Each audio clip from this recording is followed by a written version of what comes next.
Hi, I'm Steve Driscoll and welcome to another edition of Airbrush Action's how-to videos. In this edition we're going to take you step by step through a whole portrait video and teach you the basics, including color use of the tools including airbrushes, erasers, any types of tools you'll need for the project, and photo references, anything you'll need for that. Let me go through some of the things I've got here on the table. First thing is the actual reference picture I chose, which is Frank Sinatra. The reason I chose this was because of the lighting and because of the use of the darks and lights. If you were to take a photograph that was very flat, which what I mean by flat is there are no highlights, there are no shadows or dark areas, you come up with something that's very difficult to paint. You can't get a really good feel for the darks and lights. Like the darks over here contrast real well with the collar and the darks here, so you get a very good dark and light pattern. And also the highlights are nice because they're very white. Now we're going to take this photograph and we're not going to reproduce it in black and white, but we're going to reproduce it in color. So I'll give you a few of the tricks to doing that also. Some of the things that are helpful when you're doing a black and white and transferring it into color are some reference pictures of the subject in color. Any help you can get to try and build a lifelike image is very good. Now let's get on to some of the tools that we're going to be using. Now in canvas use, the one thing we never use, or two things you never use in a portrait: black, simply because it's too dark, and as I'm painting I'll go through more of that, and white, because with a white, any of the factory whites that you get from the store have got a blue tint to it. If you were to use a white over the top of a painting to try and get your highlights, it's going to look like a gray, simply because it's going to take the orange and the flesh tones and it's really going to just distract from it, and it's going to do a color shift. So the opaque white over your transparent colors is going to come out looking really bad. You don't want to do that. So what we're going to do is we're going to use some tools to either erase or scratch the paint off the surface so that the white of the canvas shows through. Instead of a white highlight on top, you'll have the white of the canvas showing through, and therefore building your colors up, and it'll be much richer and a lot brighter than that. Some of the tools we'll use to make those highlights will be the erasers on the table. We've got different sizes and different textures. The softer the eraser, the softer the highlight will be.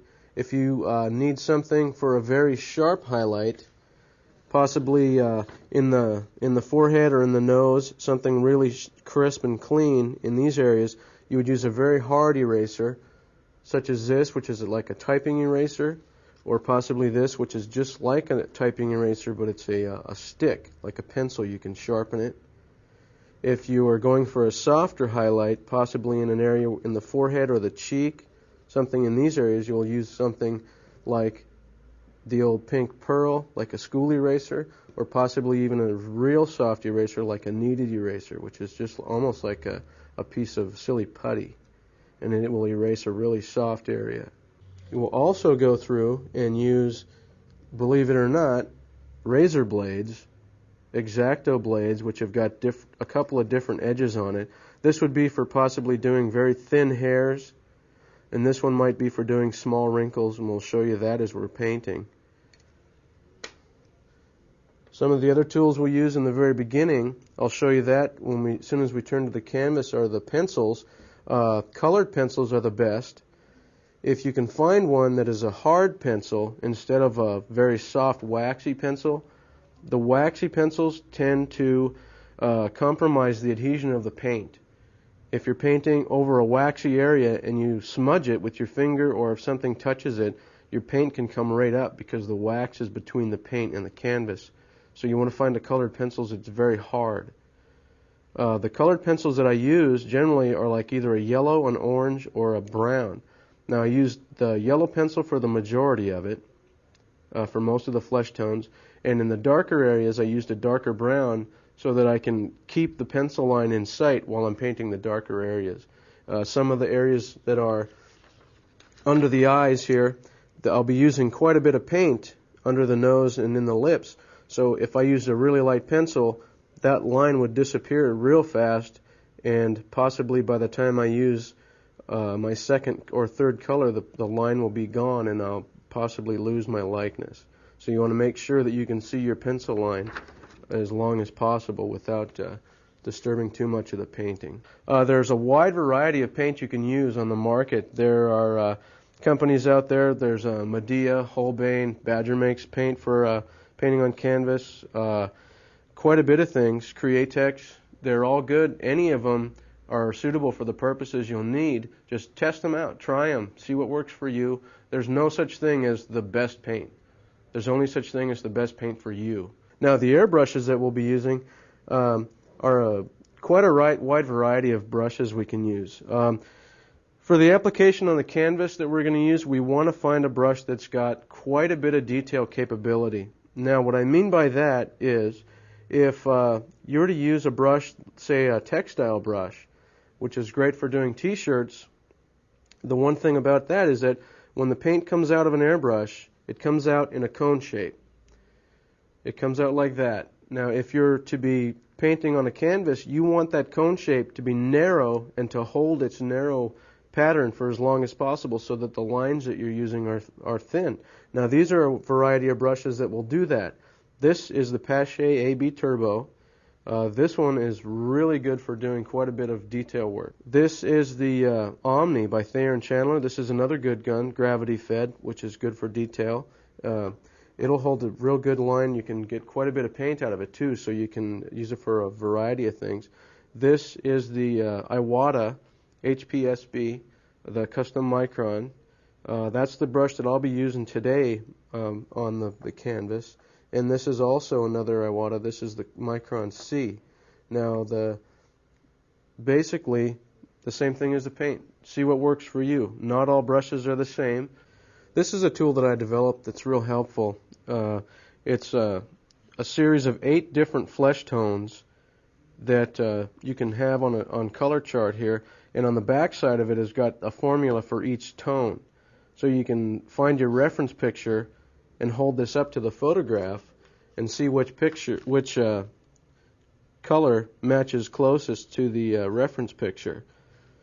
If I were to pick out this one, I would probably go with this color here and add a little bit more red to it. You can adjust it accordingly. There are a few of them in here. This one would probably work nice too. When you are mixing your paint, take notes. This is what a little sheet looks like when I'm trying to mix up a color. I'll start off with something. This is what I ended up with. I didn't like it. So I went to another one. This is the color I ended up with. I liked it. So I'll take notes. I'll spray the color on there, and then I'll do it on that. I'll do a little sample of it on a board, and I'll save it, and that way I've got that note. One of these times you'll be painting, and you'll say, "Ooh, that color's perfect. How did I get it? I forgot." You'll forget. You won't remember. So take notes. A few things I want to talk about before we get painting are, you can see that I did use the colored pencil, and in the areas of the eyes, like I was talking about, where the colors are a little darker, you can see that the lines are a little darker as opposed to up in here. We want those lines in there to disappear, but these we want to stay a little longer so that we don't lose our likeness. Once you lose your likeness, it's very tough to get back. If your lines aren't crisp and clean, that's when you're going to start running into problems, and people are going to say, "Hey, that's a great picture of George Foreman there," when it's not. Now, these are handy to have, different sizes of just plain old bottles. Mix your paint up in it. It's always great to have a few different sizes because you'll be mixing up different amounts of paint. I usually try and get about an ounce of paint when I'm mixing it. That's about as much paint as you'll need for one whole portrait. Something that's good is to have a jar with the safety top on it, because you'll be painting along up here, and if you're going pretty quick, you can end up dripping paint on it, and that'll ruin your day. Another thing is make sure that you've got an area which is not going to be affected too much by the paint. What I mean by that is you don't want to be painting in a closet or someplace real small where the fumes are going to really be bad. Have as much ventilation as you can. Wear protection. Wear a respirator or a dust mask. I'm not wearing one now just for the purpose that I need to speak. If I'm painting in my studio, I've got not only a respirator, but I've also got a filter system going so that it cleans the air.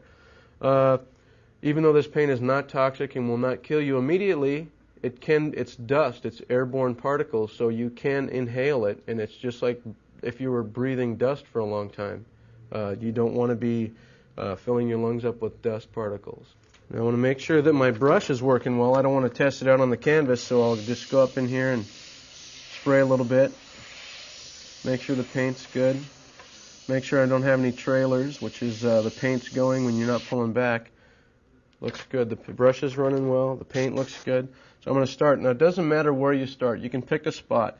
I generally like to pick inside one of the eyes and just work out from there. Doesn't matter. You can start any place on the face you want to. Just don't get too intent on working one certain area. Work the whole thing. Try and work it around so that you've got the whole thing coming in together rather than working one tiny little area. What will happen is you'll have it really tight here, and then it'll look like a whole bunch of separate parts rather than one whole piece coming together. There are 3 different levels you need to work on it also, and keep an eye on your reference. Now there's the tightest level, which are each little line, each little wrinkle. Those are important. The second level would be how those wrinkles combine. You don't want to have a little wrinkle here that is going straight up and then these here going this way. You want to make sure that they all flow together and they all fit. That's the second level. The third level would be a wider view, which would be how this piece looks compared to this piece. If you're looking at the reference, you can see that the underside of the eye is darker than this. Now, how does this compare with this? And you want to make sure that your darks and lights are the way they should be. You don't want to have this darker than this area here. It's going to start to throw the way that the lights and darks work off each other, and then the structure of the face is going to be manipulated in really in a bad way where you're going to start to lose your likeness again, not only from the drawing standpoint but from the shapes of the face. You want to keep the planes of the face, and the only way you can do that is to work the darks and lights. Okay, so we're just going to start in here.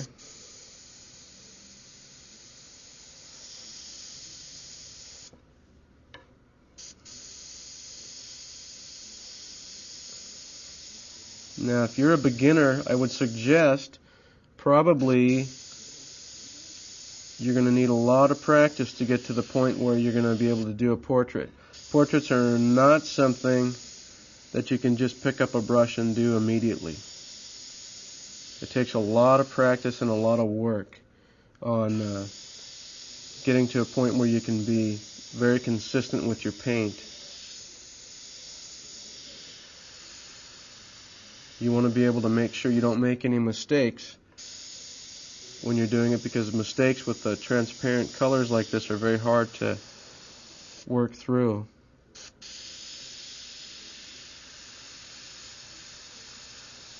Another thing is that a common mistake that I see when I'm teaching classes is that I see a lot of people outlining in certain areas, and no place in the portrait is there a line. You may see me put down a line, let's say in the underside of the eye, like that, but it's not a line that outlines the entire eye. It's a dark to light. They're all dagger strokes. Or, in this area here, it's a dark to light in the corner of the eye.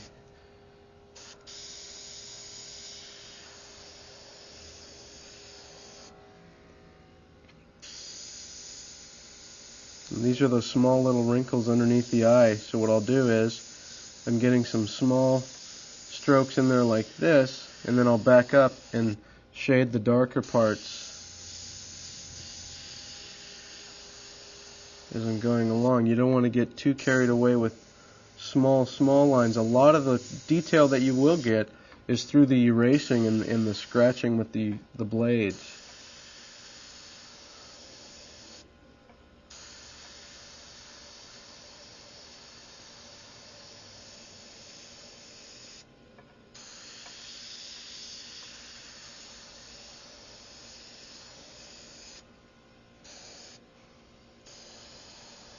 Another important step is every once in a while you've got to take a step back and take a look at it. If you're too close to your piece, you won't be able to get a good overview of it. You're too involved in what's up here rather than how it looks from a little bit further away.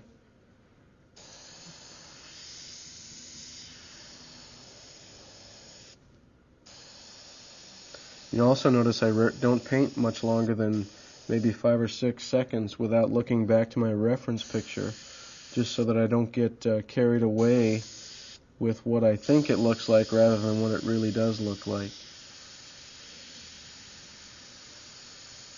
Make sure you're keeping an eye on the forms and where the shadows go and the dark and light.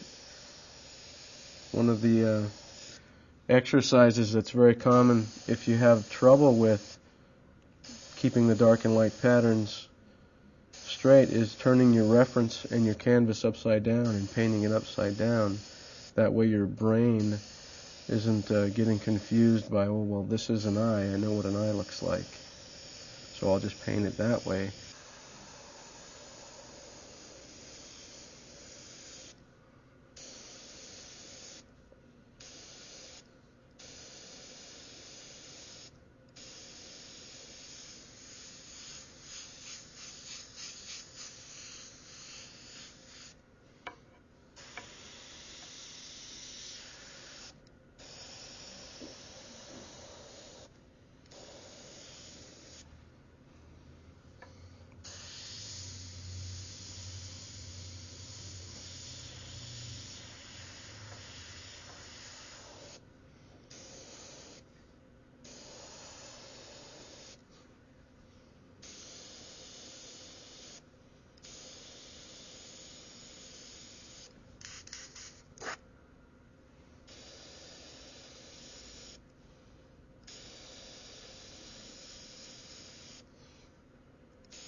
This is one of the dark areas that you'll have to make sure that you don't lose that pencil line, otherwise you'll lose the shape of the nose. With this color that we started with, we're going to map out the entire face with this one color, and it ends up looking like a monotone painting, like in a sepia tone rather than a color painting, but we are going to be layering colors over the top of it to achieve that lifelike colors. And the importance of this step is making sure that you are defining the face, getting the shapes, making sure you're getting all the detail.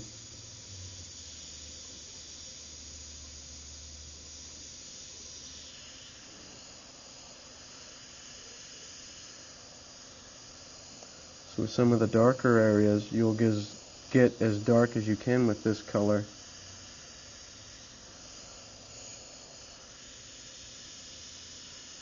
And then a little bit later on, we will be mixing up some new colors with this flesh tone to do the very, very dark shadows and wrinkles.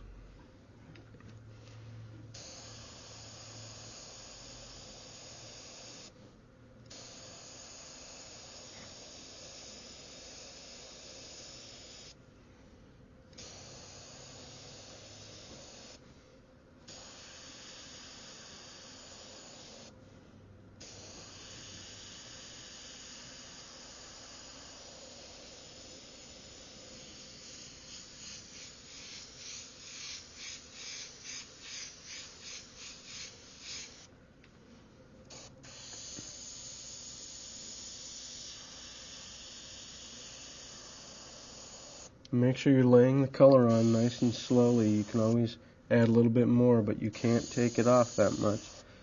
It's very difficult to try and correct something that you've laid too much paint over. But you can always add more to it later on.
In the preparation of the canvas,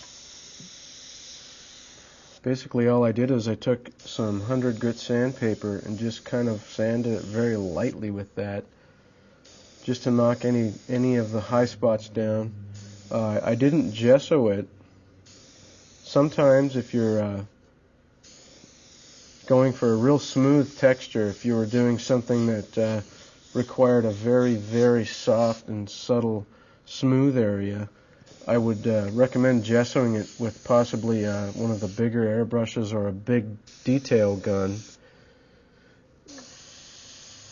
Putting on 2 or 3 coats of gesso and sanding it between coats, that'll fill in any of the high spots in the canvas, and it will fill up some of the texture. With this portrait, it's got enough of a texture, so I really didn't want to take any of this away. I wanted to leave the texture on there so that I had it, and when we erase some of the highlights, it'll leave some of that roughness to it. I kind of wanted to play off the canvas and keep a little bit of that on here.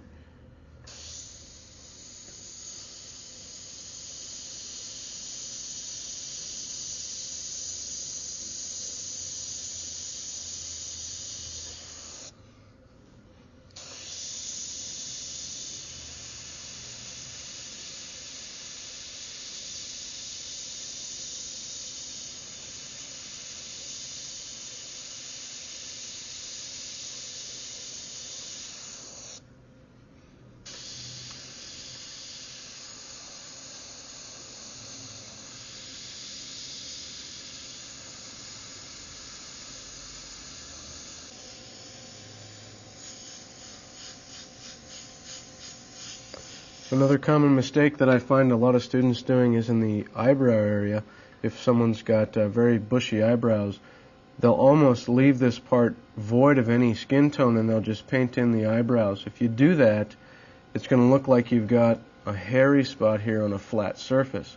You've got to make sure that you're painting this whole area in here as a curved surface rather than flat. You have to make sure you paint that surface as if there was no hair on it at all. And then when you put the eyebrows on it, it's going to look like they lay on top of a curved surface rather than flat. The same thing goes with mustaches and any facial hair that is on a curved area like that. It's real important to try and imagine that area, beards, mustaches, anything like that that sits on there. Try and imagine it without the hair so that you can try and build up that skin tone.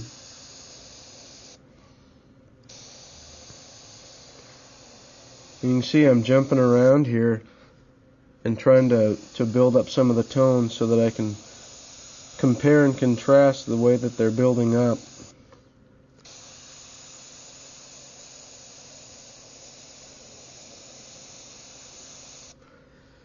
A few of the other difficult areas are upper lips. A very common mistake also is to go in and draw a really hard line right there when there's very rarely a line on there unless it's a female portrait with makeup. A lot of times the only line is the color where the makeup is, but the upper lip usually doesn't have much of a line. There's almost always a highlight up there on that ridge, but the lines of the upper lip usually are kind of sketchy, so you don't want to draw a very definite line in there. You want to keep it a little bit on the fuzzy side.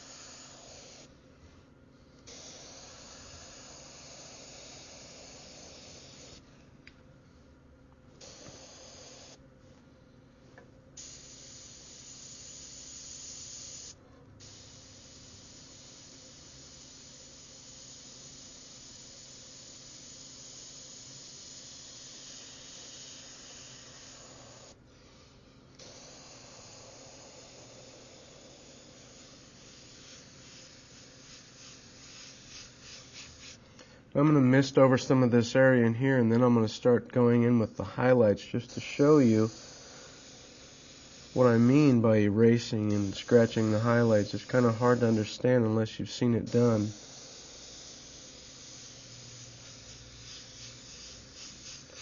So I'm going to get some of the base color down on here so that my highlights will show up. If there's no paint on there, then there's nowhere for the highlight to scratch through.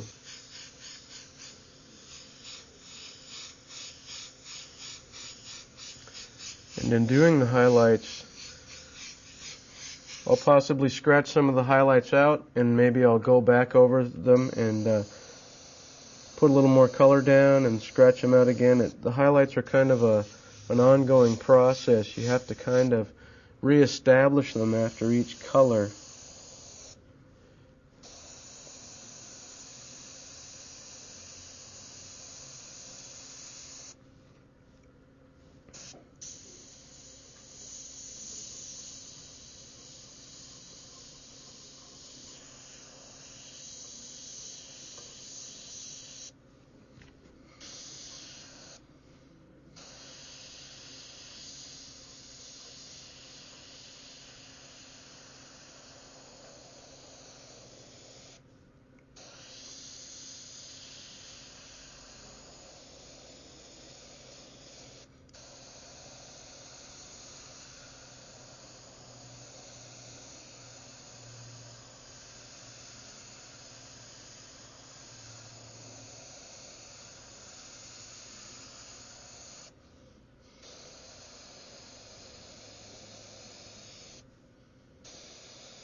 Possibly for some of the beginners also, I would recommend finding a photograph that is in color rather than trying to get a photograph in black and white and bring it to color. It's something that takes a little bit of experience to know where the pinks and the yellows and the overlays go. It's probably going to be easier to start off with something that's already laid out for you.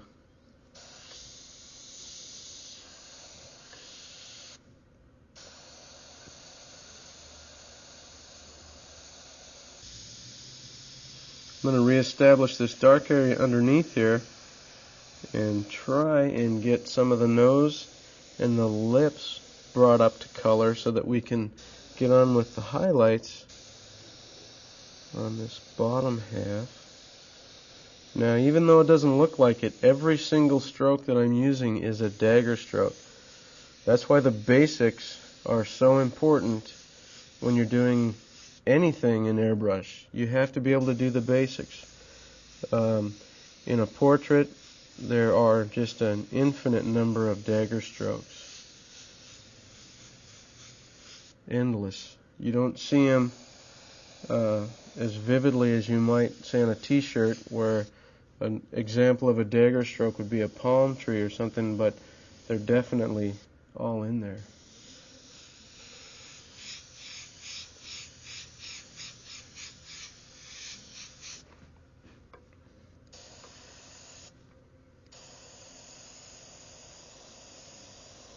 And in some of this lip here, you can see right now there's not a lot of detail in there, but once I get the highlights on there, that's when the detail starts to pop up.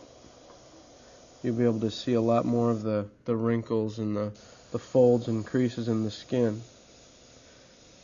As the same goes with the eyelids.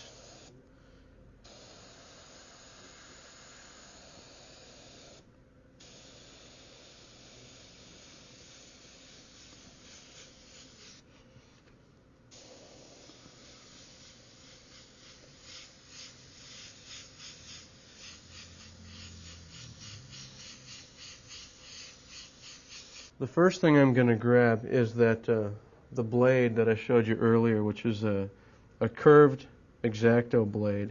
And this is nice for getting some of the softer crease wrinkles underneath, it's good for subtle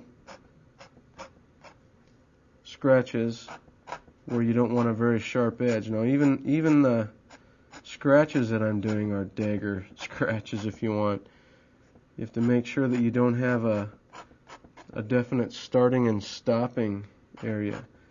And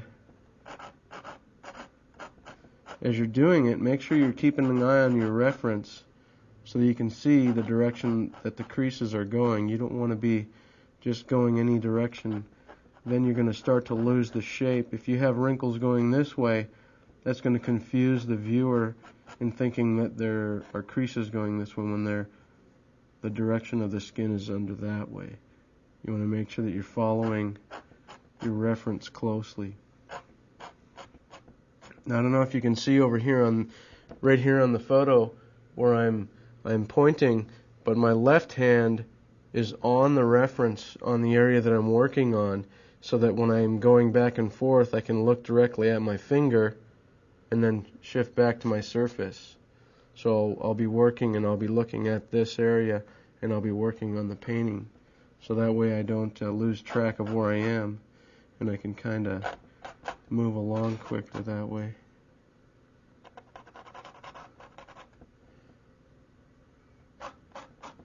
Some of these highlights may look a little bit bright or drastic, but keep in mind we're going to be layering more and more paint over this too. So not all of it is going to be as intense as it looks right now.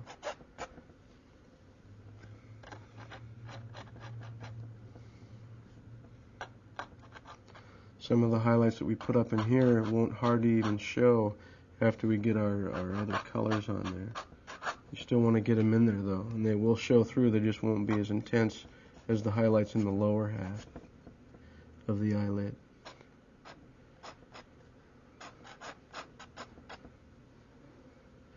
And also, for the beginners, if you find something that you want to do, you can pick out the amount of detail that you want to do in that picture. You don't have to do all the wrinkles or all the little creases and folds in the skin. You know, you can go as deep as you want to in the detail. Okay, the next eraser I'm going to use is actually an electric eraser, but what I've done is I've taken the eraser part out and actually put a grinding bit on there. It's a little ground bit. You can get it at just about any hardware store. I put a piece of tape on it so that it fits this little adapter. Put it in your eraser. I had a student one time that was using an actual Dremel tool, which is about 15,000 RPMs, and he took it to the canvas and it went right through the canvas. It was not pretty at all. This one spins at a pretty low speed, so you can touch it lightly on the surface and it doesn't take too much paint off. But you can see that it's the whitest highlight. It gets down there real close to the bare gesso of the canvas. So in some of the areas up in here, what I'll do is I'll reestablish my highlight with this piece, and I'll make it lighter at the top than at the bottom. You can see that on this stroke here, what I'll do is I'll kind of follow the same wrinkles, but I won't follow them all the way through.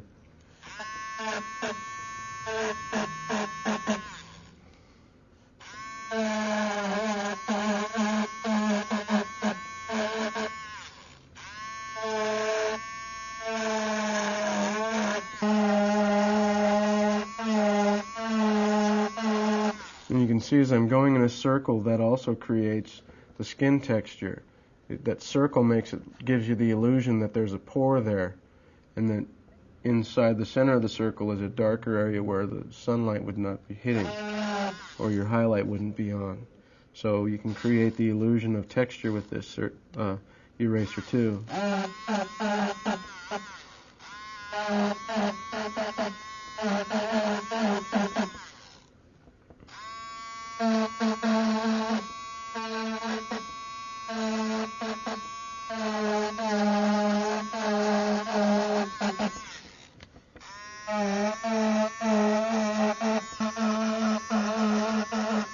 come down here to the upper lip, and I'm going to start to put in some of the striations in the skin here to give that upper lip texture, and I'll also use it to give probably the most pronounced highlight here on the lips.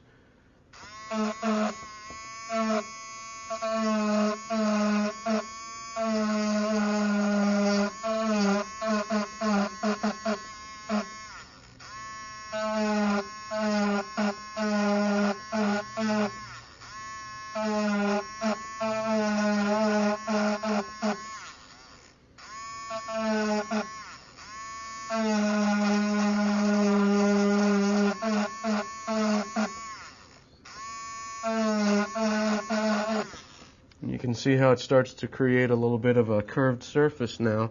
It looks like the highlight and shadows down here. It'll play off the angles of the face and make it look like there's actual surface there. I'm taking a two-dimensional surface and create a three-dimensional look to it. So we'll keep knocking out some of the highlights on here and creating some more depth.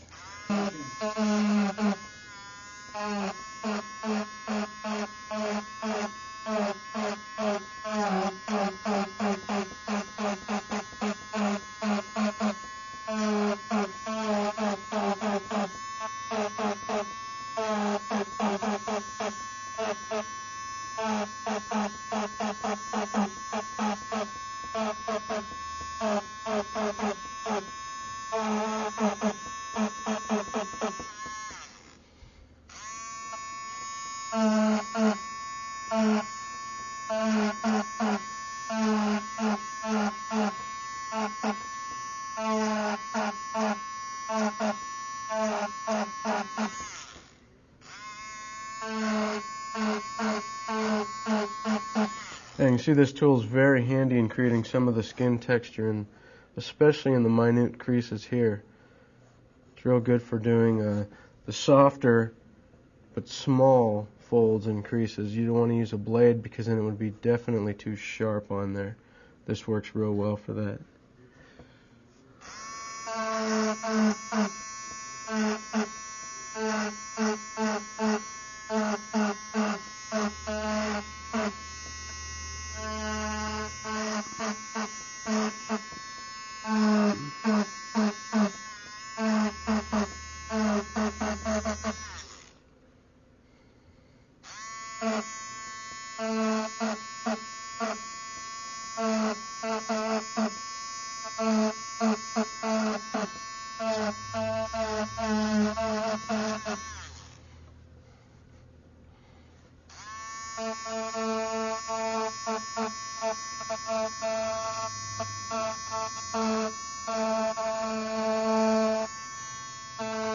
Okay, now I'm going to switch also to another eraser, which is the pencil eraser here. I'm going to start to take out some of the larger highlights which don't show up as detail.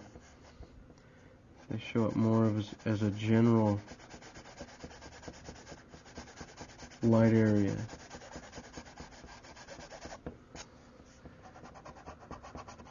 So I'm going to take out some of the bigger areas that aren't as sharp as I need with the rotary tool.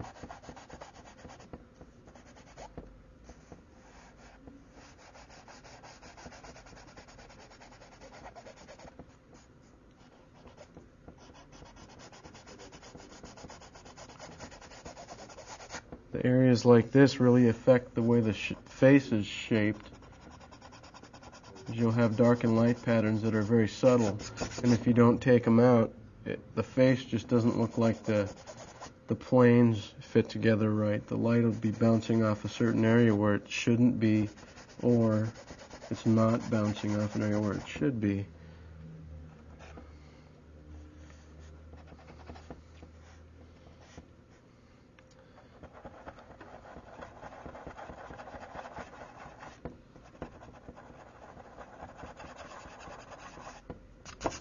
And start to develop the nose right there. I'm going to take another tool. This is another rotary eraser. This one's just a little bit bigger. It takes off a little bit more paint.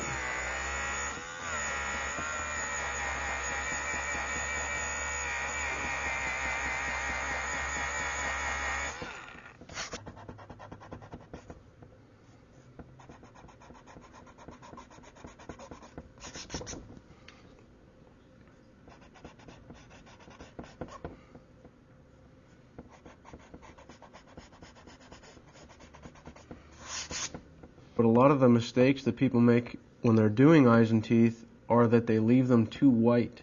They leave the areas on here, they'll cover them up or erase the whole thing out so that they're very white, but the truth of it is they're really not that white. You'll see that I'm letting a lot of overspray fall in here because I'm going to actually spray quite a bit of color into the eyes as time goes on, and the reason being is because I want to be able to have a shape to the eyes. The eyes aren't going to look curved if you don't have some color in there, because there's a definite shadow being cast on the top of the eyelid here down. Right in this area here, the eyes are usually very gray or darker brown in the white areas. So don't be scared to get some color on there. The same thing with the teeth. If you're doing teeth, the thing that makes the teeth look shiny and white is the fact that they do have a lot of color on them, and then if you hit that white highlight on a tooth, that's what's going to make it look shiny. It's not the fact that they're going to be really white. I'm going to go back to the color now and spray some color in the areas and build up some of the facial planes, some of the areas that need to be tied together. As you can see, I'm misting back over some of the highlights that I scratched out to kind of push those back a little bit. So like I said, I will be building them up and pushing them back a little bit and taking them out some more as time goes on.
And start to get some of the darker areas on the side of the face to create that shape. You can see where the darker areas it recedes, and then it starts to come forward in the lighter areas.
Now you can see how the other highlights are still showing, but they're a little bit further back. Now these are the brightest ones, and it gives you a little bit of a layering with the highlights so they don't just look like they're stuck right on there. They fade a little bit into the flesh.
Go to the pencil eraser again and get some of the highlights in the eye.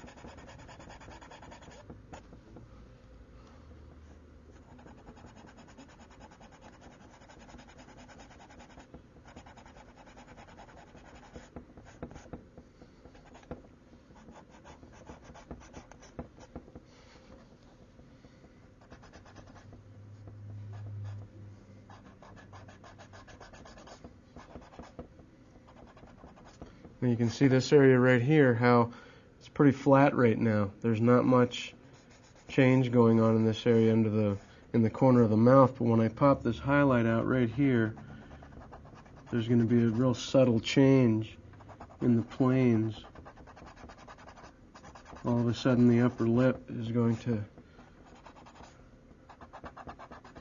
be a little bit further jutted out than this lower one. This part goes back. You can see how that pushes it back a little bit. And the same thing with this little area here.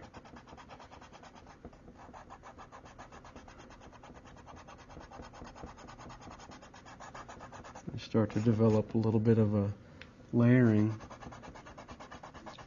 of highlights and darks.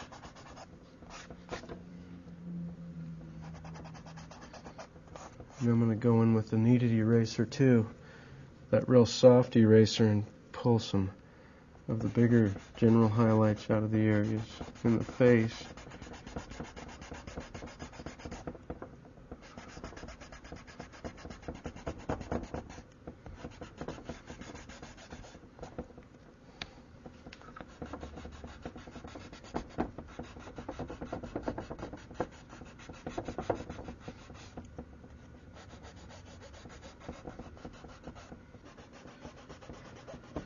And we use this soft eraser for some of the bigger areas that we don't want to leave a definite edge to our erasing. Want to make sure it's nice and soft.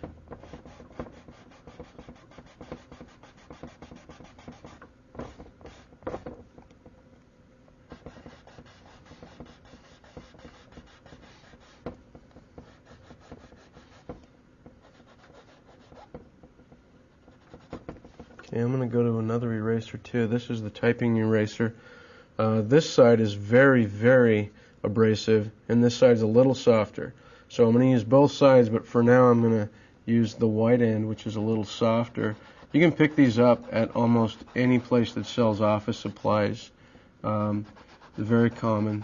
You used to see them quite a bit. Your mom probably had one when you were a kid, for typing and erasing before they had the liquid paper.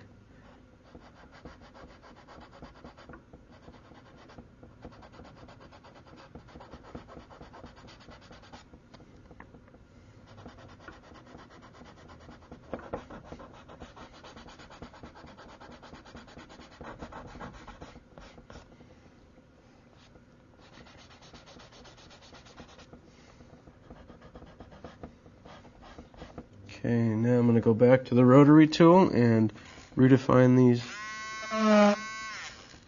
little creases in the lip.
Following the steps that we've done in the beginning of the video, I went ahead and finished the rest of the painting with the first step.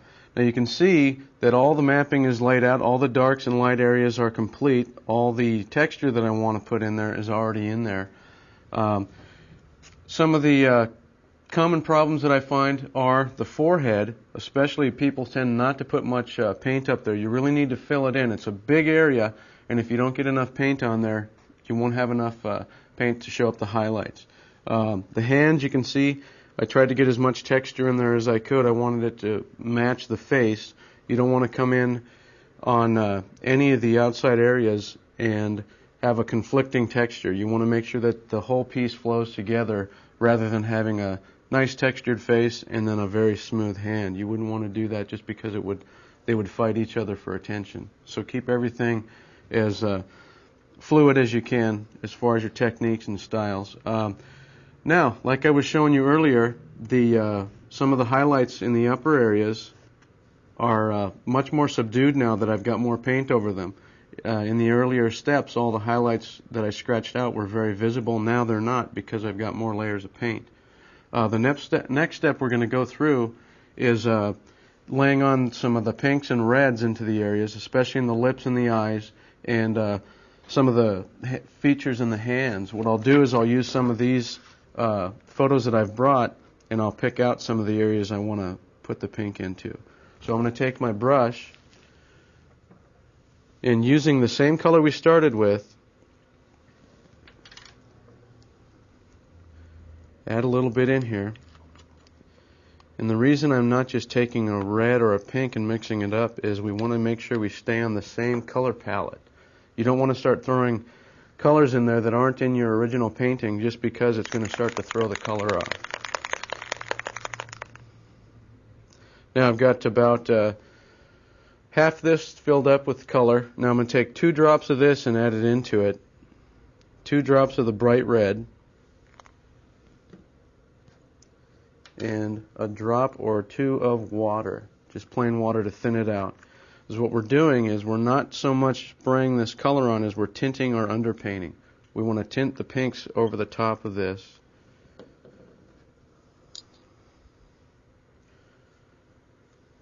Shake it up a little bit, make sure it's mixed up. Now I'm going to get my original sheet here that I tested the color out earlier on. And I want to see if it's where I want it.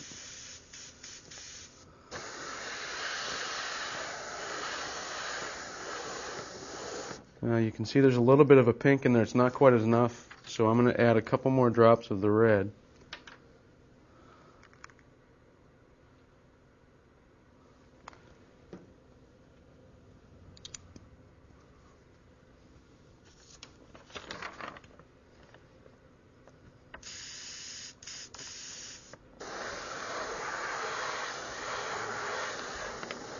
And there you can see that's a bit pinker now. We'll go with that. Before we go any further, I do want to give you the formula for the original color so that you'll be able to mix that up. Now, the first step is to pick your colors as far as the paint manufacturers go. These colors may not work for all of them. The colors that I used were the Medea, the Com Art. had 200 drops of ochre. These are all transparent. 50 drops of bright red, 5 drops of smoke, and 6 drops of the moss green. And I also added 17 drops of white. Now that is opaque, and the reason I added the white was to what they call buffer the color. If you don't add a little bit of white to it, it can get too dark. And this is you can see his facial features are rather soft, so I didn't want to get too dark with this color, and it'll keep it a little crisper. So if you add the white, it buffers it. You can leave it out if your face is a little bit darker that you're doing. Go back to that pink color that I started. I'm going to start in the eye area. Start throwing the color in here.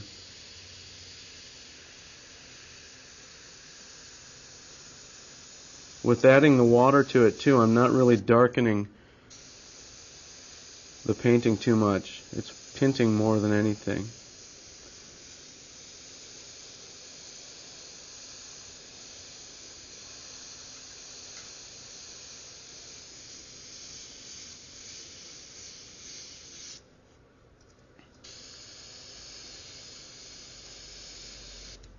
Now I'm going to step back and look a little bit. It's still not quite red enough, so I'm going to add a couple more drops of red.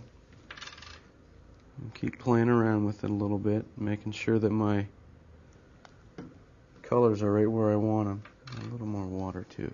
I don't want it to dominate. Be careful with red too, because it's a very dominant color, and you can actually darken your painting a little bit if the pigment in the paint is real strong. And start to cover it. A lot of the reds are very opaque, and you can do a little more coverage than you might want to. Go back to our test sheet, see how it looks. That's better. You can see that it's a lot pinker now. That's what I want. I don't want to have to put too much paint on there. I want it to tint quickly.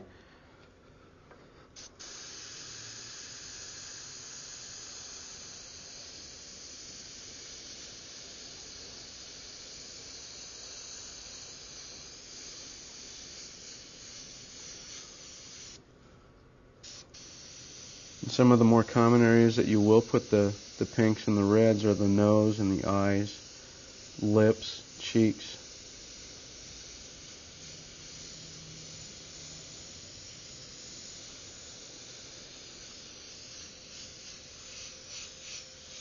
And you see, I'm not getting too carried away with detail. I'm mostly tinting the areas rather than trying to put in detail. That's what the first step was for, to map out all the detail. Now we're just tinting.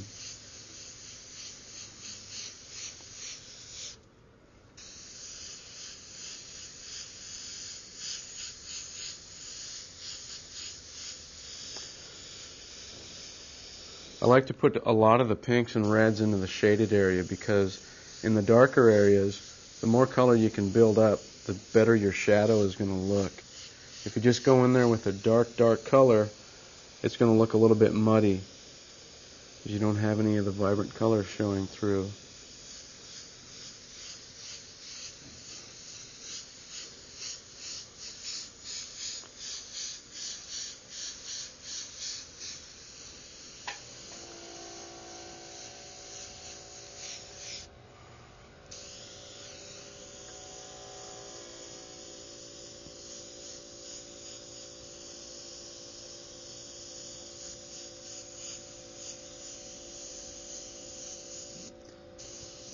We'll go on to the lips. Now with men and women, generally, if they're not wearing any makeup, as in a lady's case, the upper lip is usually a little darker than the lower lip.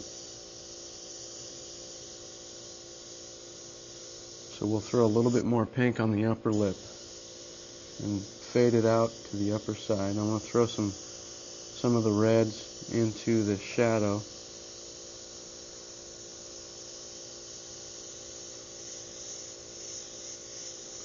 Warms it up, gives it a nice feel to it.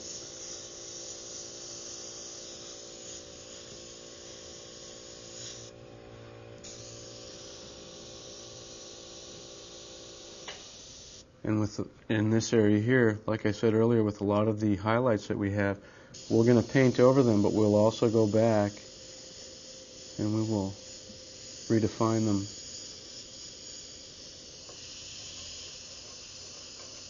One thing about the lips also is a common mistake is you will see people put those striations in there and really put them in so tight that they look like cracks or hairs. You really want to be loose and not make them too sharp. It looks like the lips have got deep cracks or grooves in them. You don't want that. You want it to look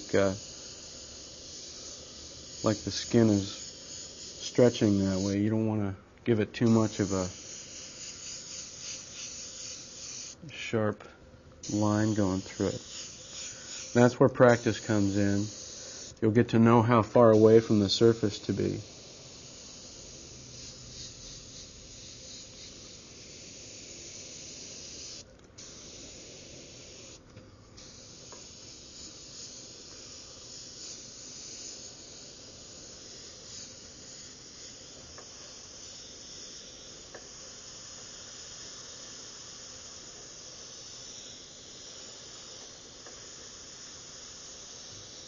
You can see I'm misting color into the eye, the whites of the eyes. We talked about that earlier.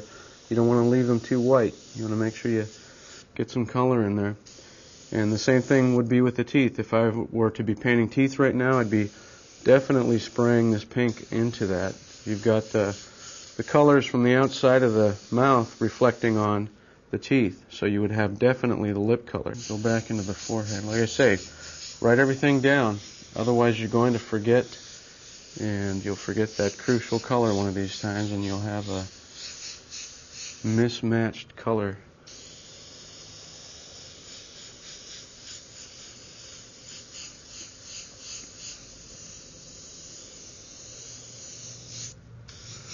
Okay, now I'm going to step back and take a look, and you can kind of see the difference between the two sides of the face. This side does not have any of the pinks, and this side does.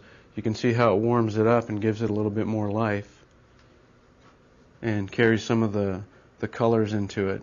A lot of times also, if you've got a specialized type of lighting, you may have a backlight or a light on the side that possibly would be blue or green. You'll do your erasing of the highlights and then you'll add that color in a little bit later and hit the appropriate areas, or underlighting a lot of times. So keep an eye on your reference and make sure if you do have a specialized light source, you keep that in mind all the way through the whole painting. Alright, now that we've finished the pinks on the entire piece, I want to go in and redefine some of our highlights. I'll put my reference up here, and I'm going to start off with the bigger eraser right now to get some of the larger areas. Now I'm not going to redefine all the highlights, only the ones that are the hottest. So we'll go in there and erase some of those pinks that we sprayed on here and redefine the spots that the light is reflecting the hardest.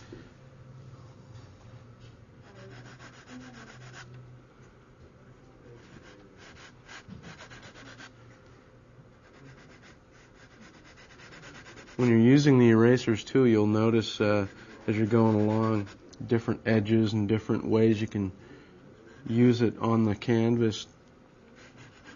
Quite a few ways. You can even take your X-Acto blade and cut the eraser to get a sharp point. I'll do that with a lot of the rotary erasers. I'll cut it so that it's really flat, so that I've got a real sharp edge to use on the eraser.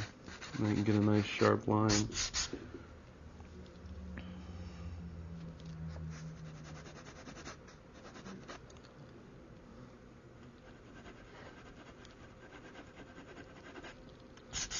Now I'm going to switch over to the rotary tool again and start to pop out some of the sharper highlights in the eyes and in the nose and the lips.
Come down here to the lips and redefine the whitest part of the highlights.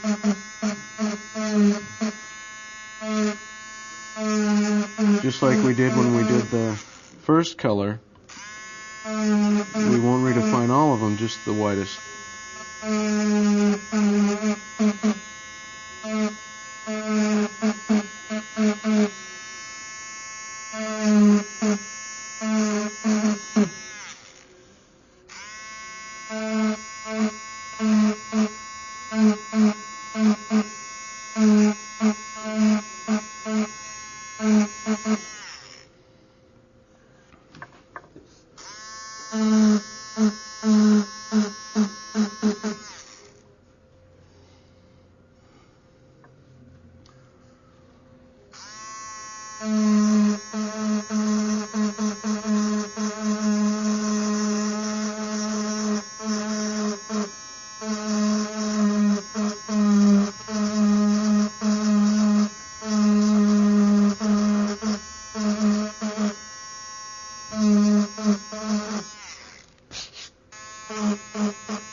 I'm going to switch back to this eraser and work the hand. Get the highlights up on this again.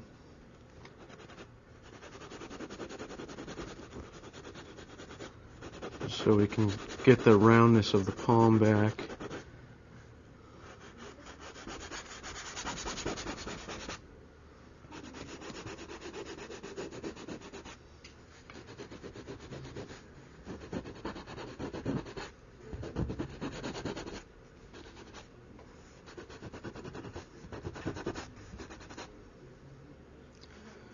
If we were to skip any of these steps and just paint the whole thing with all the colors and then go in at the end and try and do the highlights would look very muddy and they wouldn't be as deep as they are with the layering. When you go and do highlights and color and highlights and color, you get a much deeper look to the highlights. They seem to be translucent rather than just sitting on top of the piece.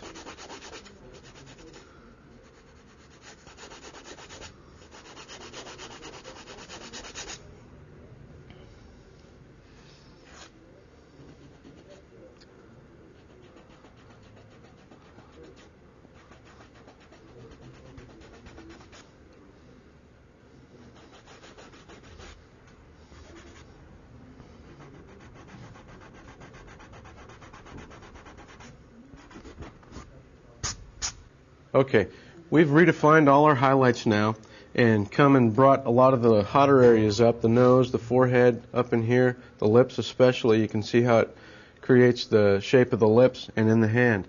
Now what we're going to do is we're going to take our third color, which is going to be basically the same thing we did with the pinks. We're going to take our original color and we are going to add some smoke and some violet to it to darken it up. And I talked to you about the importance of keeping on the same palette, and that's what we're doing by using that same skin tone. I'm going to start off by using a transparent smoke. I'm going to add 2 drops of that to about a half an ounce, 3 drops to a half an ounce of the original color, and 1 drop of violet. And these are all transparent colors. 1 drop of violet, a little bit of water, and then we'll test it out on our paper again to see how it looks. We don't want it to do anything strange to our mixture. And you can see the darker color sprayed over the top of the original color, and it gives you a nice shaded area. So we'll go ahead and start working on the darker areas of the face. We'll also use this color to create the shadow of the eye on the eyeball also.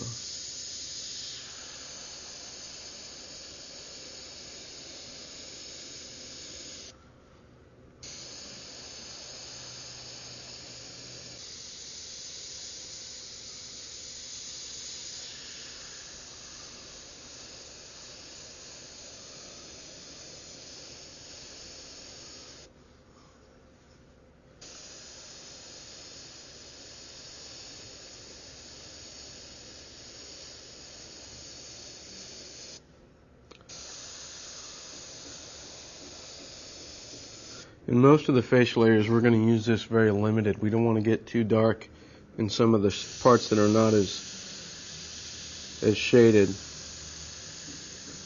We don't want to darken it up too much.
Move on down to the lower lip, or the bottom side of the upper lip actually, and define that shadow. We're going to stay away from the lips with this color for the most part because we don't want to dull them down too much. We'll hit a couple of the spots that we need to on the lip itself, but we don't want to dull it down too much. It'll give it a gray feel if we do.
Alright, I finished up all the dark areas, especially in the eyes and on the side of the neck over here, under the nose, under the lips. I also started over here on the side, you can see, to put in some of the hair. Now I'll also continue that and start to develop some of the facial hair on the eyebrows and the eyes, and also the eyelashes. Then after that, what I want to do is I'll start to develop the actual eyeball. Right now, the outside part of the eye looks rather dark, but once we get the eye in there, it's going to contrast that and it'll lighten up. When you have a dark area and you put something darker next to it, it tends to lighten up. So it'll all fall in. What I'll do right now is I'm going to start to throw in some of the eyebrows. Keep this real light because what we're going to do is lay in some of the color And then we're going to scratch a lot of the eyebrow out because a lot of it is lighter rather than darker. So some of this is actually representing the shadows of the eyebrows. Be light. Don't get in too close. You don't want to be this close to it, putting in super, super thin lines. You want to be a little further away so that you can get a nice soft line. Otherwise, it's going to be very distracting, and the eye will be drawn immediately to the eyebrows, and that's really not where you want the focus to be. So I'm a good 3/4 of an inch away as I'm doing this. Being real light. Dagger strokes, nice and soft, just to get the shape in there of the flow of the hair.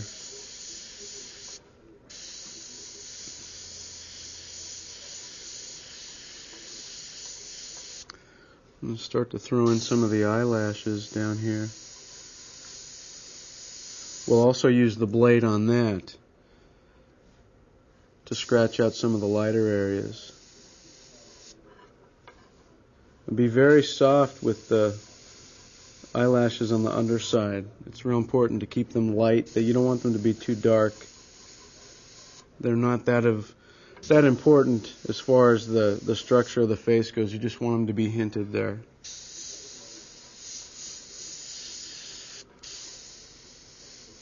Always keep in mind the direction of the flow of the hair. You don't want to start just going this way. A lot of times you'll see a big mistake is just to keep drawing the eyebrows this way. You have to pay attention to the way they go. A lot of times they'll flow from top down this way, and as they get closer to the inside of the face, they'll start to flow from the inside up.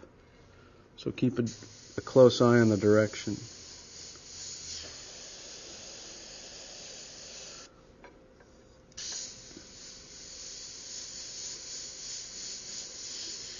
Scratch out some of these lines, the lighter parts. And they'll look a little bit light now, but we will mist a little bit more of the darker color over that and fade those a little bit.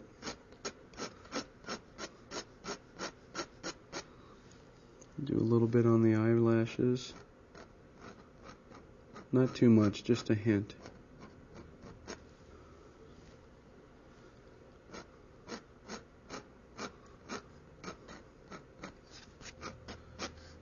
And as you're scratching, do the same thing. Make sure you're paying attention to the direction of the hair.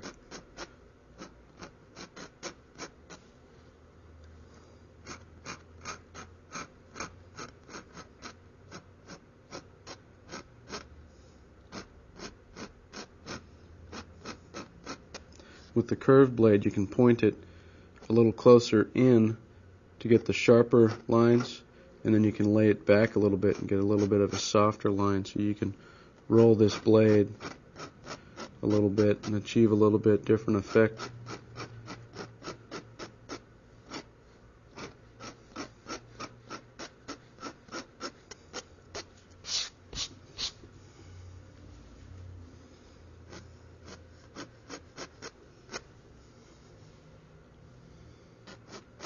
And now I'm going to lay a little bit more color on there.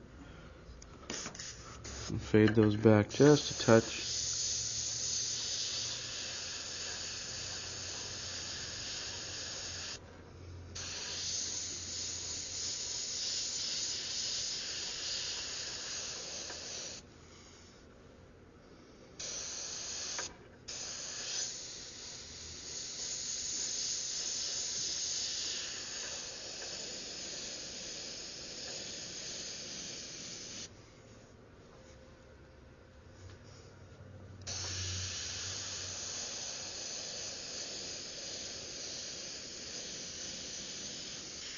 And we'll continue the same thing on the other side.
And once again, we'll hint the eyelashes down here.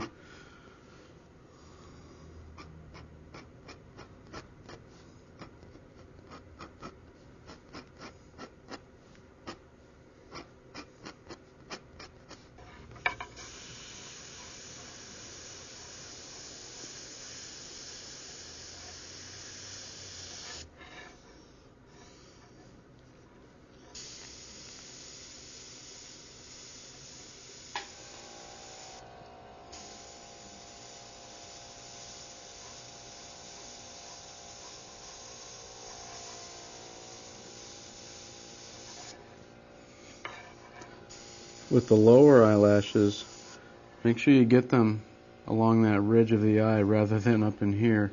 If you get them up too close, it'll look like the hair is coming out of the eyeball rather than the lower lid.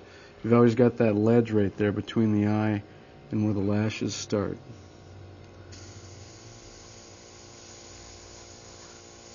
Alright, now I'm going to switch colors. I'm going to go and add a little more smoke to this color because I want to start to do the eyes.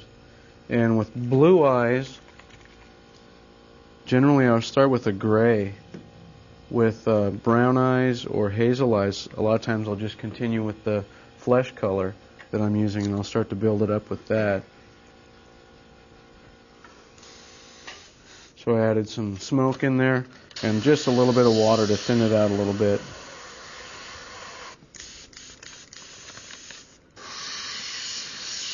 There we go. And a nice gray color to get the base and the shape of the eyes. I'm going to start off on the outer ring just to define the shape a little bit.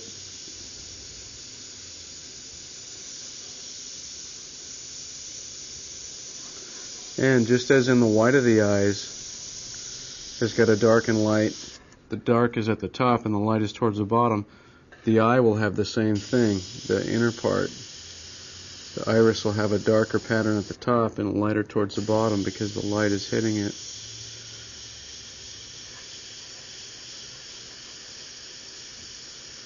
Lightly start to build the little striations in the iris.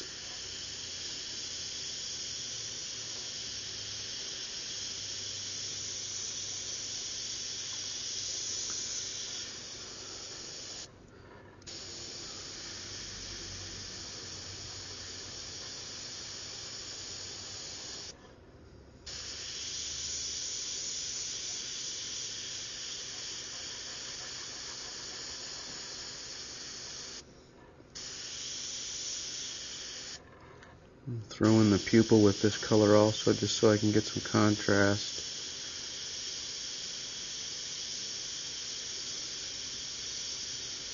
Now the pupil is the only part that I will ever use black in. I'll save that for almost the last step.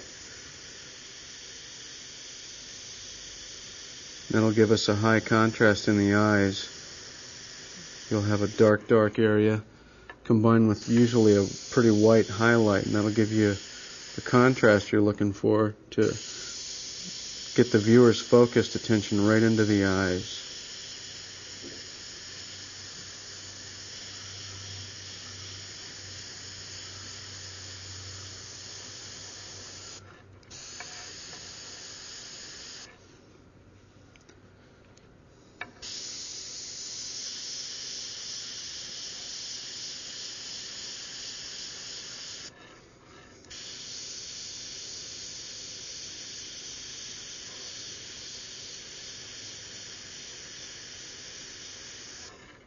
Now I'm going to go in and use that same X-Acto blade and scratch out some of the lighter flecks in there.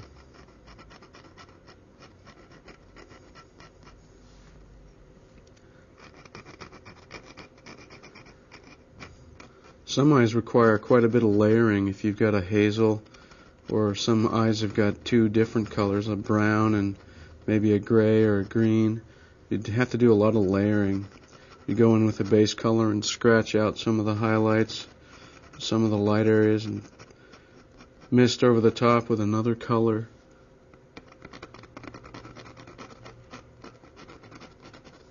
And some eyes, and a lot of dark brown eyes. There's not much detail at all. It's mostly just a color wash, possibly a little darker at the top.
One of the things in the beginning I never spoke about was how I got the image on the canvas also. I used an opaque projector to do that. It's a great tool for saving time. If you're in this business to make money, and I don't know anyone that's not, you definitely want to use your tools to your best advantage. So if you have people telling you that using an opaque projector is cheating, that's not exactly true. You want to use everything to your full advantage. I guarantee that if you're able to paint a portrait this well, you definitely can draw it. There are quite a few of the portraits that I've done in the past that I've had to draw freehand simply because I didn't have the facility at the time to do it. But when I have a chance, I'll definitely use the projector.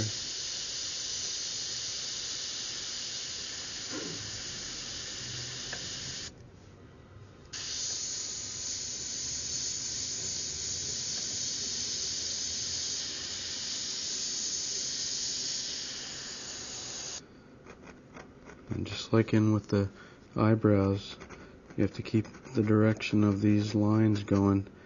If you start to do any that are not aimed at the center and going outward, they'll start to look a little confusing.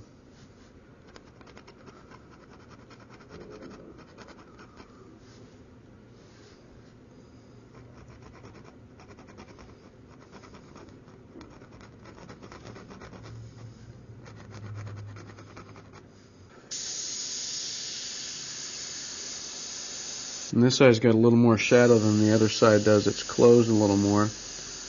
Doesn't have as much light getting in, so we'll darken the top of this up a little bit more than that one.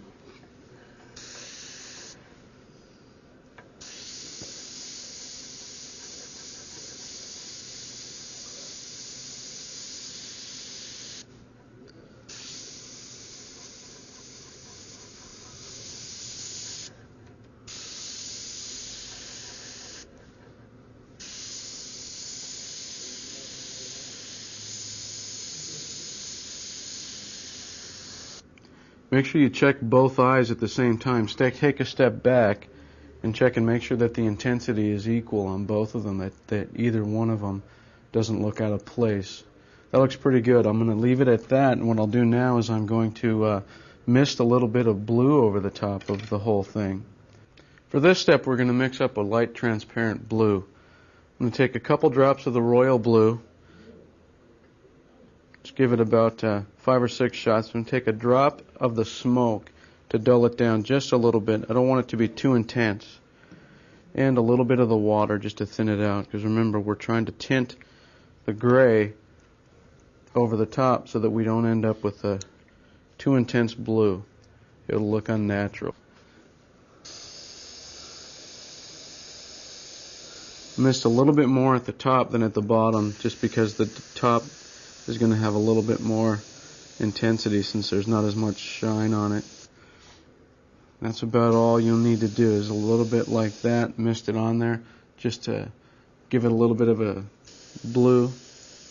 Go over to the other one. Like I said, on the top, a little bit more color in it. Mist the blue on there lightly. Now we'll go to the blade and scratch out some of the highlights one more time, and we should be done with the eye color. And then towards the very end, I'll show you the opaque black in the pupils, and what that does is it really brings a high contrast to the eye. Scratch out a couple of these flecks here. That pretty much takes care of the eye color. Now I'm going to go in with the blade again and do a real quick scratch, and I'll show you right under here. Now you can see that on the lower eyelid I didn't really make too much of an attempt to define that lower eyelid, simply because if you do, you end up having that cartoon look. It's got a dark line from here to here and it looks too fake. A lot of times what I'll do is I'll take the blade and I'll make a little bit of a fleck right there, just to give that hint of moisture between the eye and the eyelid, and that's all it takes. And then the eye, the brain of the viewer will fill in the rest. All you need to do is that little bit, and it'll give you the illusion that there's that moisture trapped between the eye and the lid. Now for the whites, the highlights of the eyes, I'm going to take my Dremel tool, or the rotary tool, and I'm just going to erase a circle. Now occasionally you'll have a highlight. Say if the highlights were up higher, you possibly would put the highlights in and mist over it again to subdue them a little bit. But in this case we're not going to.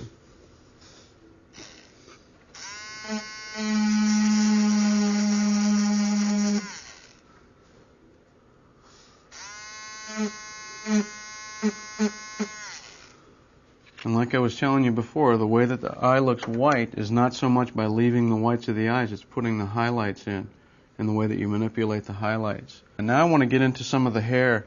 The texture of the hair is very difficult for most people to comprehend, because their first intention when they start out is they take and they draw the hair from front to back. They start out making these big, long, sweeping curls, and from top to bottom they'll draw in the entire hair. The secret to that is, don't think of the hair so much as a mop or yarn or thread. Think of it as a sculpture. Think of it as a three-dimensional sculpture that's reflecting and shadowing the light. So if you think of it that way, it breaks down into dark and light patterns rather than thousands of little hairs. I want to talk to you about the paint that we're going to use. We're going to use a little more of an opaque color. I'll add a few drops of an opaque brown into this mixture just so it covers better. One thing you want to make sure in the hair is when you've got small little strands, if you're using a transparent paint, it doesn't cover heavy enough, so you'll end up having to go over that same area over and over again, and then it starts to build up too thick. So I'm going to start off with a sienna brown, adding maybe 1/3 of a cup of that into our chamber. This is opaque burnt umber. This is what's going to give our brown the coverage that we need. To darken it down, I'm going to use the smoke, 3 drops of that, and to give it a little bit dull, to combat the red in the sienna, I'm going to add a drop of the green that we had for the face tones also.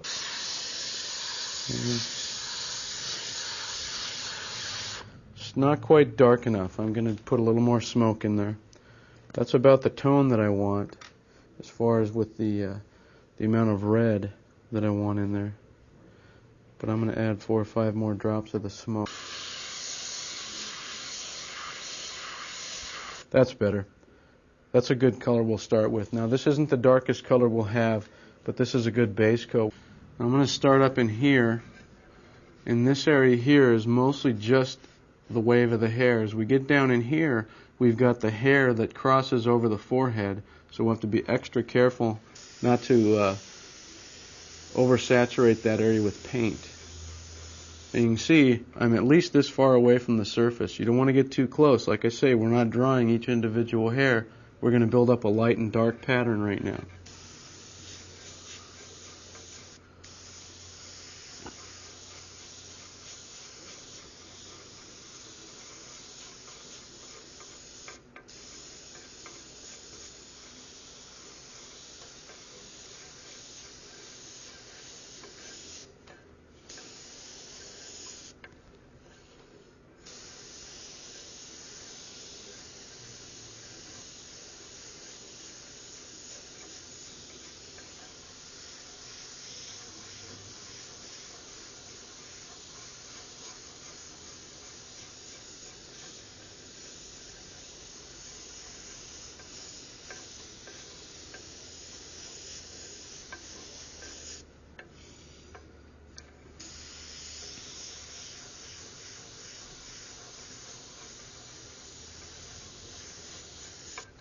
You can see how I'm starting to build up some of the dark areas, and we'll sweep over this way into the light areas on here. We'll avoid that, and we'll start to build above the areas here. I also had to lower the painting a little bit so that I could work comfortably at this level on the top part of the canvas.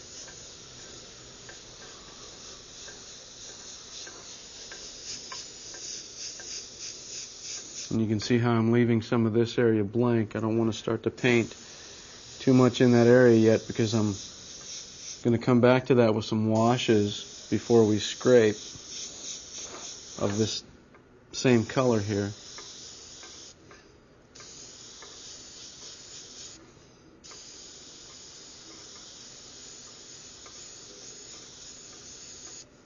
Okay, now I'm going to try and get some of these sweeping hairs that come from the bottom up.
Now we've gone ahead and mapped out the entire hair area with the first color. You can see the dark and light pattern develop here. You can see that the way that it's starting to build, the direction, the light areas, the dark areas, light, the part of the hair. You can see some of the sweeping hair that goes through here. We'll develop that further as we go along. We don't want to take this first color too far in these areas because it's going to get too filled up with paint. We want to leave as much of it as we can.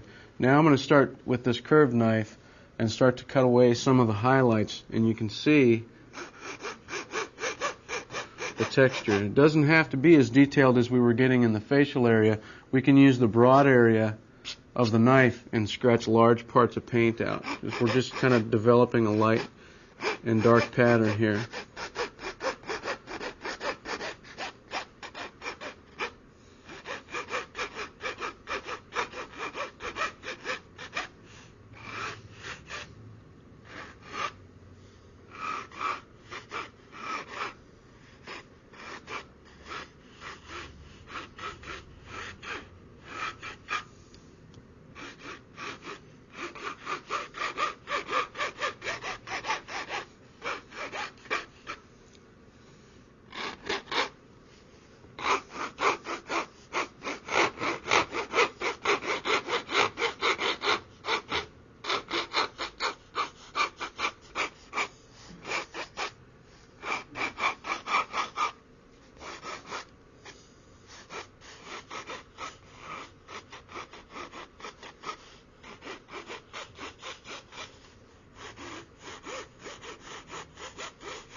You can see how I'm following some of these strands up, because as they go up, they create a highlight up further. So I'll take and follow one along and erase or scratch the highlight out as I get up further.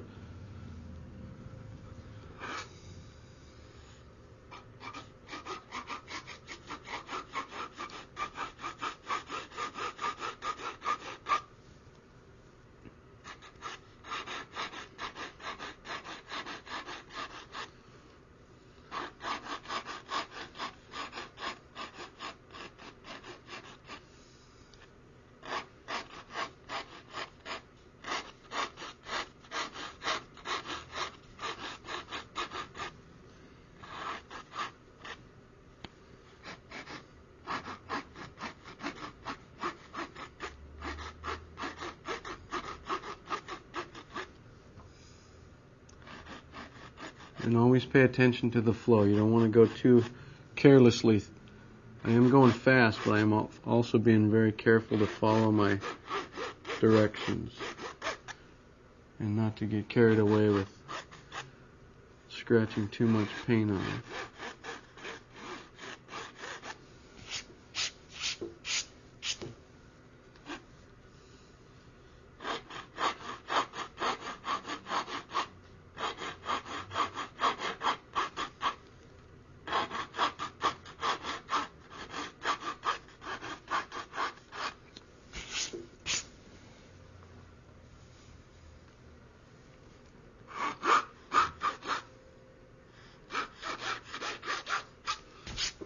Okay, now that we've scratched in most of our highlight area, step back and take a look at what we've got and see how it's progressing. So we're going to step off and get our airbrush and start up our next color. We'll start off with the sienna, but we're not going to use as much. I'm only going to put about 10 drops in there. I'm going to use a little bit more of the opaque umber this time, and I'm going to add quite a bit more of the smoke because we want this to be the darkest, and it doesn't have to be quite as opaque.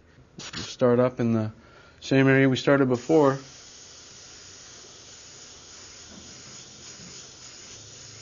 And you can see how we've got the contrast now. It's darkening up in the areas, and we're also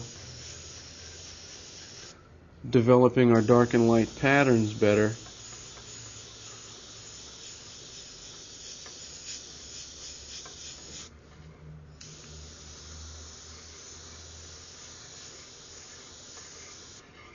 I'm also going to use this color to develop some more of the smaller wisps of hair down on the bottom here.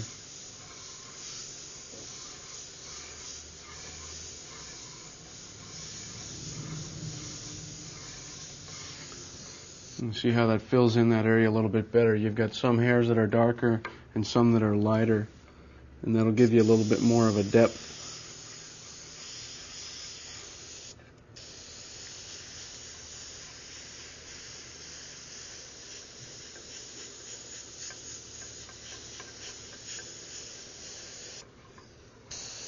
Some of the areas in here aren't quite dark enough with the flesh tone, and it's very difficult when you're just doing the face to see if it is. So after we're done with the hair, we will go over here and mist some more flesh tone over that to fill that area in.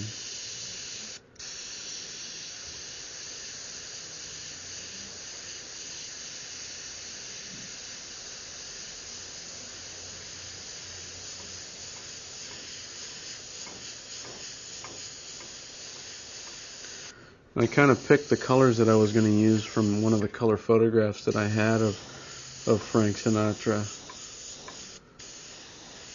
When he was at this age, he had a little bit more red tint to his hair than he did as an older gentleman, so I picked a little bit more of a red. And as I'm done with these two beginning colors, I will mist over it with some straight not umber, but the sienna. That'll give it a little bit more red hue in some of the areas between the highlights and the darks.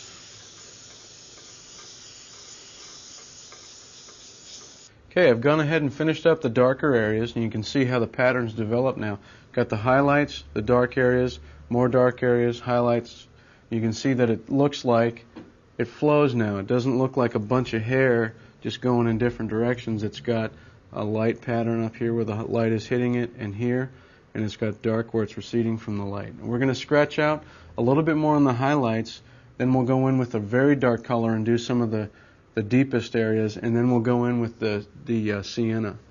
So I'm just going to scratch out a few of the highlights that we had lost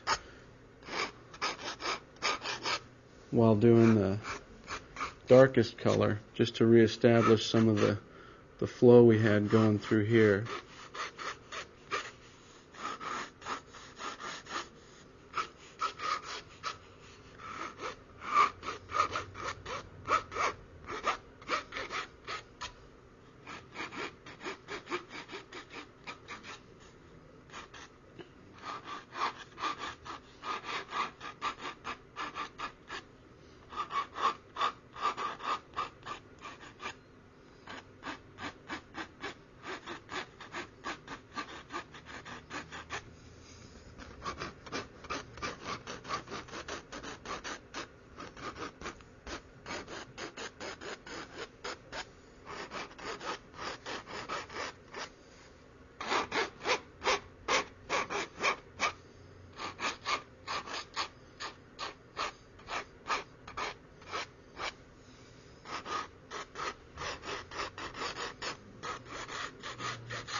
And I'm going to load up just some straight smoke,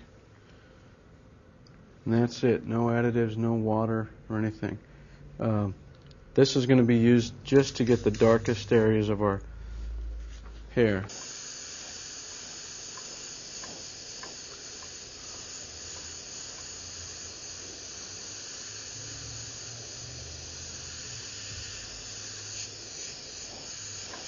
And this is a good transparent color, so we don't have to worry about losing all of our highlights.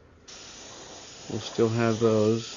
They'll be darkened a little bit, but that's what we want. We want the highlights in the areas of the shadows not to be as brilliant as the ones that the light is getting a hold of.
Now as we're doing it, you can see the high contrast we've got now. The dark areas blend in with the colored areas and the highlights, so it looks like there's a lot more depth and overlapping of the hair.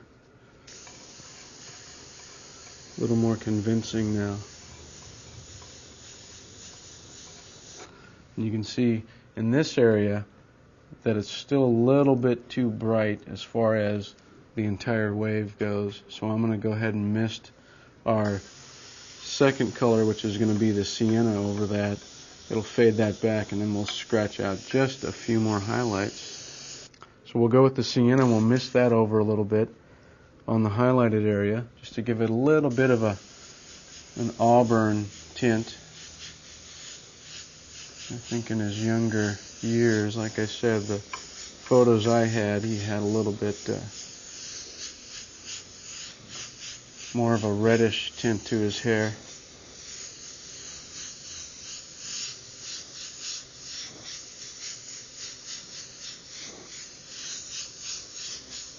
Don't want to do too much. You don't want to oversaturate it so that your highlights get flattened out. Just want to get a little bit more color in there. Now we'll scratch out just a few more highlights.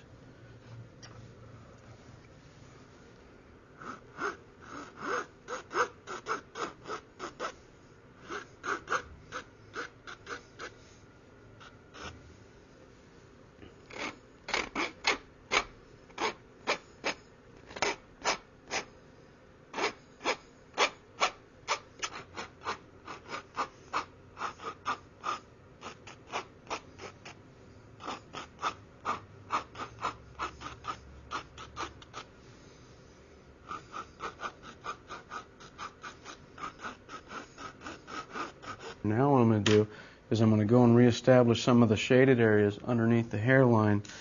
Like I said earlier, a lot of times it's very difficult to tell how high to go on the hairline. You don't have a real good reference point. You don't want to draw it in there too heavy because then you'll have a pencil mark where you don't want it. So we'll just go and mist some of the darker areas that we missed earlier to give us a little fade up there, and also we can give a couple of shadows underneath some of these hairs. Give us a little more depth.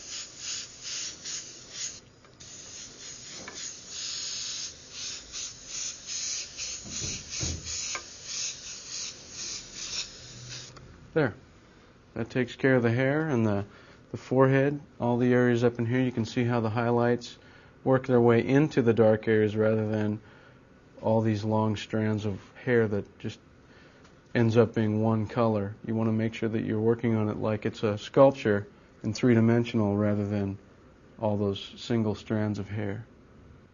Alright, now that we've got the hair done, we're going to go into some of the exterior portions of the portrait. We're going to do the background and the clothing. I'm going to start with the background. I'm going to use a very neutral gray, something that's not going to take away from the face, and yet it's going to surround the face with a little bit of a light and a dark pattern. The first thing I'm going to do is use a 60% photo neutral gray, and you can mix up a gray too. If you were to just take a factory white and add a little black to it, probably the better idea if you're going to use it as a background color is to add a little bit of brown to it, and that'll kill some of the blue. Otherwise it'll end up looking like a light blue or dark blue rather than a gray.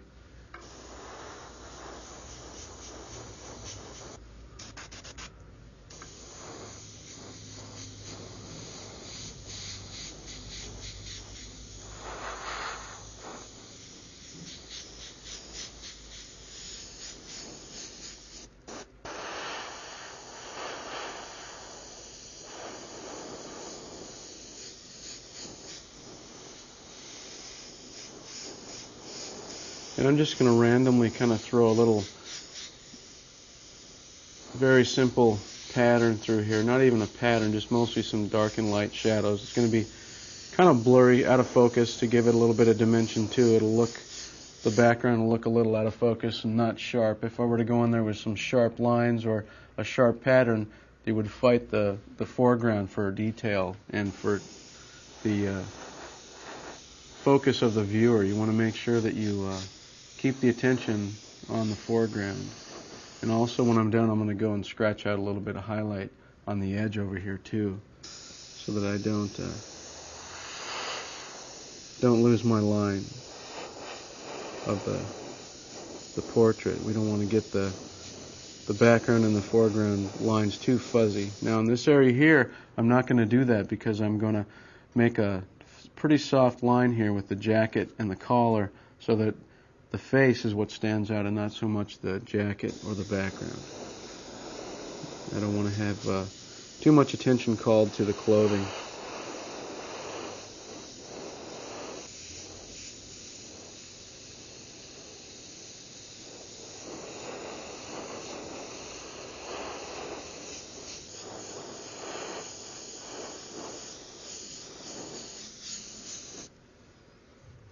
Looks like a real simple muslin, maybe a gray muslin material back there or something light. And then as we erase a little bit of highlight out here on the edges, it'll pop the figure out again too. I'll go over here to this side, do the same thing.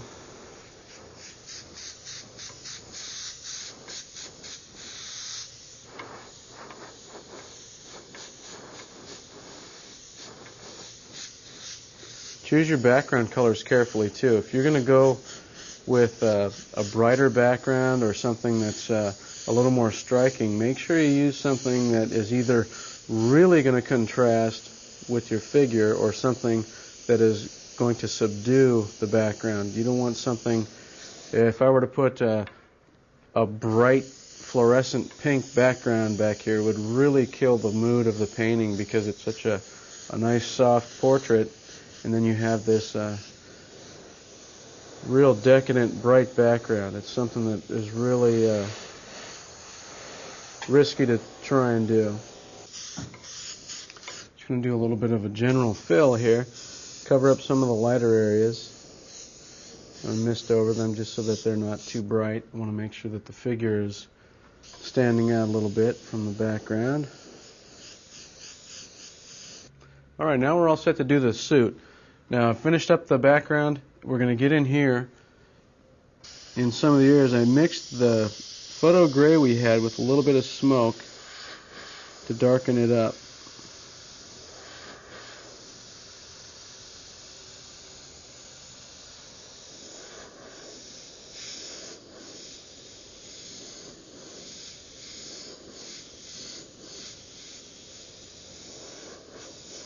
And you can see the soft line out here too. I'm not going to get too sharp on that because I don't want to get in a contest to see what is going to get the most attention between the face and the suit. You want to keep it a little softer.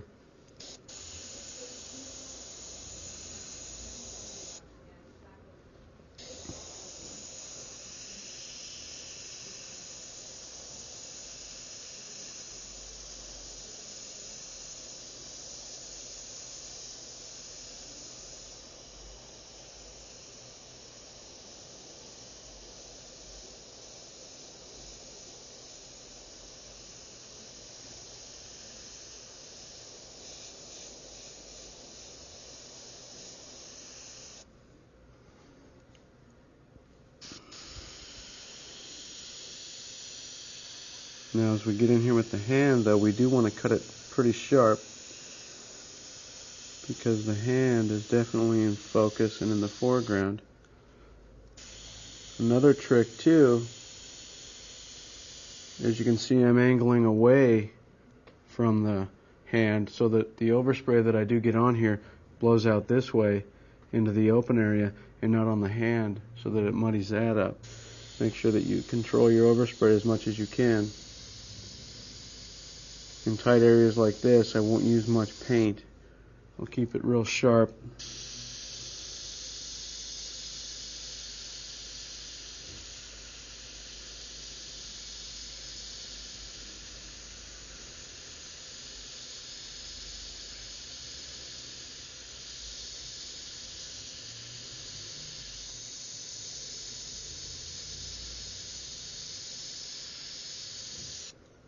And you can see how the background of the suit goes up in there, but it keeps a pretty sharp outline with the face and the hand.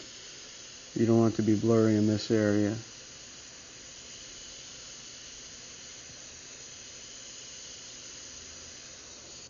Now the collar also comes out in here too.